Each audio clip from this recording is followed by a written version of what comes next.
खाया क्या?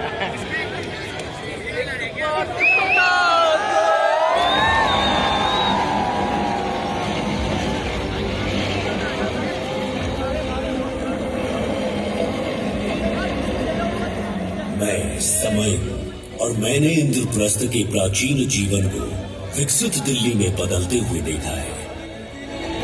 दिल्ली ने पहली सांस इंद्रप्रस्थ के घाटों पर ली लगभग 1400 BCE में, जब पांडवों ने यमुना के किनारे अपना राज्य बसाया। श्री कृष्ण ने अर्जुन को धर्म और मर्यादा का मार्ग दिखाया और इंद्रप्रस्थ धर्म की राजधानी बना।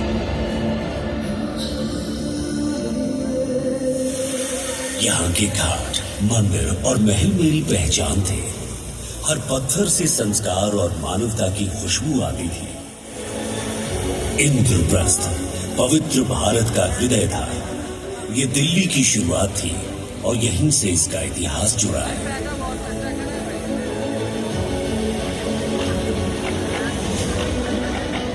मैं बीतता गया और 736 ईस्वी में तोमर राजा अनंगपाल ने दिल्ली का को मजबूत बना और लाल कोट की दीवारें खड़ी की।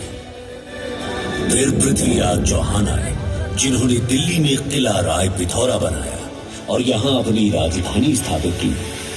तोमर शौर्य और चौहान वीरता ने मिलकर इसे एक नई पहचान के साथ और भी ज्यादा मजबूती दी। 1526 में मुगल शासन आया और 1639 में शाहजहां ने दिल्ली को शाहजहानाबाद बनाया।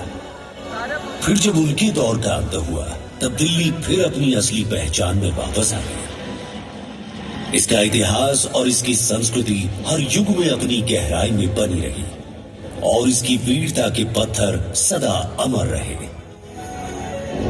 फिर आया सन 1911, जब ब्रिटिश ने कलकत्ता से राजधानी दिल्ली शिफ्ट की। किंग जॉर्ज V के दरबार में दिल्ली को आधिकारिक राजधानी घोषित किया गया।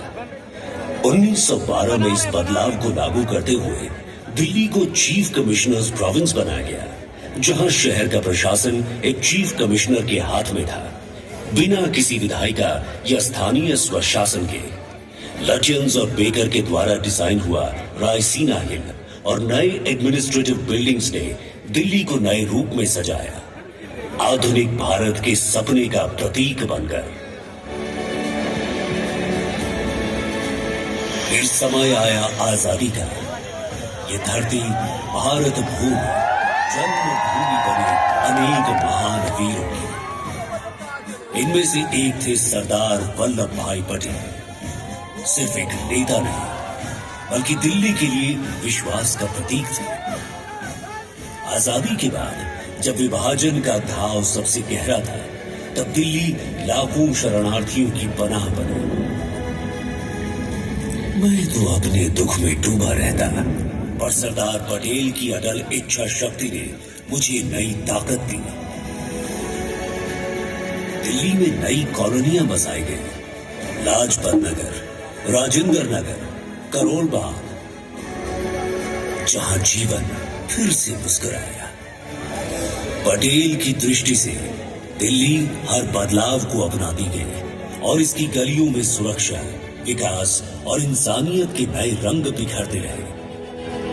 और यही उन्होंने एक और नया अध्याय शुरू किया। इंफॉर्मेशन एंड ब्रॉडकास्टिंग मिनिस्टर के तौर पर सरदार पटेल ने ऑल इंडिया रेडियो आकाशवाणी को एकता की डोर से बांधा। उनकी दृष्टि ने आकाशवाणी को सिर्फ रेडियो नहीं, देश की आत्मा की आवाज बना दिया। सिर्फ सीमाओं को नहीं, उन्होंने दिलों को भी जोड़ा और दिल्ली उनके इस प्यार और लगन का जीता जागता प्रमाण बने। यहाँ की सड़कों पर, यहाँ की हवा में, हर नई बस्ती में आज भी सरदार की मेहनत, मर्यादा और इंसानियत बसती है। 26 जनवरी 1950 के उस पल जब दिल्ली नए भारत के सपने को जी रही थी, उस पल मुझे सरदार पटेल की एकता और भारत की अखंडता की सोच और प्रतिबद्धता याद आई, जो नए भारत की पहचान का मूल है।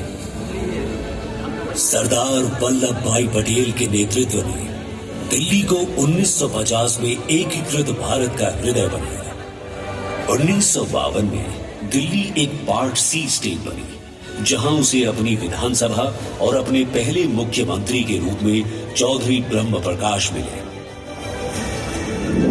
1956 में स्टेट्स रीऑर्गेनाइजेशन एक्ट के बाद यहां यूनियन टेरिटरी बनी और शासन राष्ट्रपति द्वारा नियुक्त प्रशासक के हाथ आया। 1967 में मेट्रोपॉलिटन काउंसिल और लेफ्टिनेंट गवर्नर के साथ सीमित सलाहकारी व्यवस्था बनी, लेकिन 1991 में संसद ने दिल्ली को नेशनल कैपिटल टेरिटरी एनसीटी का दर्जा दिया, जहां विधानसभा का गठन हुआ, पर उसके अधिकार क्षेत्र से लैंड और पब्लिक ऑर्डर को बाहर रखा गया। 1993 में पहले विधानसभा